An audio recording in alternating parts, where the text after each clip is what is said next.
Nam yo ho ning ge ko nam yo ho ning ge ko nam yo ho ning ge ko nam yo ho ning ge ko nam yo ho ning ge ko nam yo ho ning ge ko nam yo ho ning ge ko nam yo ho ning ge ko nam yo ho ning ge ko nam yo ho ning ge ko nam yo ho ning ge ko nam yo ho ning ge ko nam yo ho ning ge. Hi, I'm Margaret, and this is the channel where we take Buddhist philosophy and practice and apply it to the problems and concerns of everyday life. And thanks to this person, I got a question this week. How can I strengthen my faith more than ever? And I think this really applies to all of us. I think this was a good topic. So let's just talk about what is faith anyway? Well, I think when we start the practice, we start the process of making a really big shift from depending on circumstances and conditions in our lives to determine what our lives are going to be, to depending on the mystic law within ourselves. Big change. It means undoing beliefs of a lifetime. So how can we strengthen our faith so we can do this? Well, the first thing is chanting twice a day. So we take our concerns to the Gohanzen. And actually, what we tell people when they're brand new, at least what I tell people, is I give them the 90-day challenge. Because I know that if they can pick a goal, something concrete so they'll know when they get it, that's somewhat of a stretch, chant for it, and produce a result, that's the first foundation stone for their faith. So once they start practicing, they're going to start learning about oneness of self and environment. And when we learn that, we realize that the causes we're making today are producing a future effect in our lives. So when we're facing obstacles, instead of going to the negative side of life, we start projecting what it is we want to have happen. And we chant about that obstacle. And as we overcome one obstacle after another, our faith grows. And everybody has got one determining incident which made a big difference in their faith. At least I know I do. So as we're practicing, sometimes we really have success and sometimes we don't. And then we begin to say, okay, why was I successful here and why wasn't I successful here? And since we're reading things and we're studying, President Ikeda says, in accordance with the principle of 3,000 realms in a single moment of life, pessimistic thoughts and feelings take form as they are in reality, producing negative results. People who have negative thoughts create effects for themselves that perfectly match their thinking. So it's important to be positive.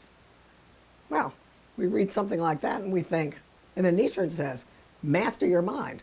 Don't let it master you. So we start really looking at our beliefs, our doubts, how we've formulated questions, and it's the beginning of learning how to master our minds. And we learn to not just chant for ourselves, but to chant for others as well, which means that we're starting to expand our hearts. Our lives begin to take an upward trajectory. That increases our faith. Then there's the daily practice. So what are we doing with the daily practice? Well, Nietzsche says, if one dyes something repeatedly in indigo, it becomes even bluer than the indigo leaves. The Lotus Sutra is like the indigo, and the strength of one's practice is like the deepening blue. That's from the Hellas, The Land of Tranquil Light, his writings, page 457. So we're imbuing ourselves with the mystic law, bringing it out in our lives, and becoming more and more aware that we're actually one with the generative power of the universe. I mean, think about that.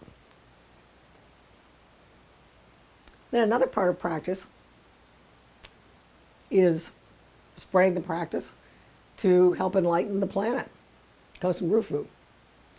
It means supporting the practice of others, contributing to discussion meetings, chatting with other people, answering questions, explaining concepts. And another part of that is introducing new people to the practice.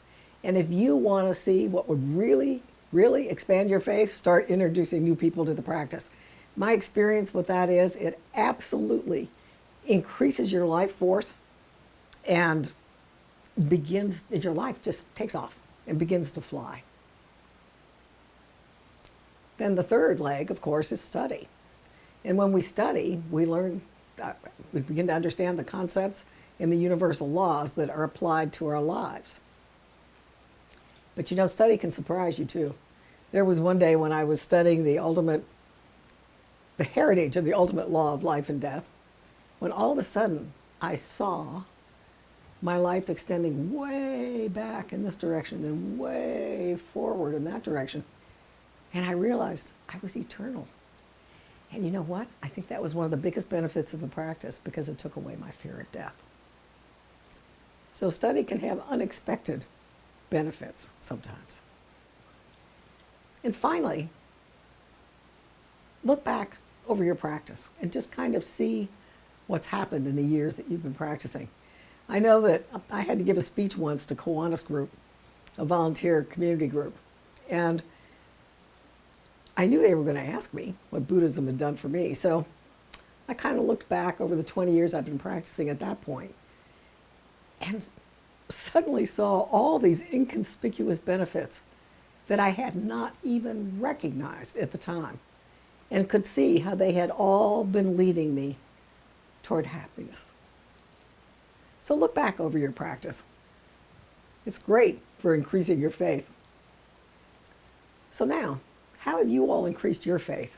I'd love for you to put something in the comments because I think everybody does it a little bit differently and you might be able to help someone else.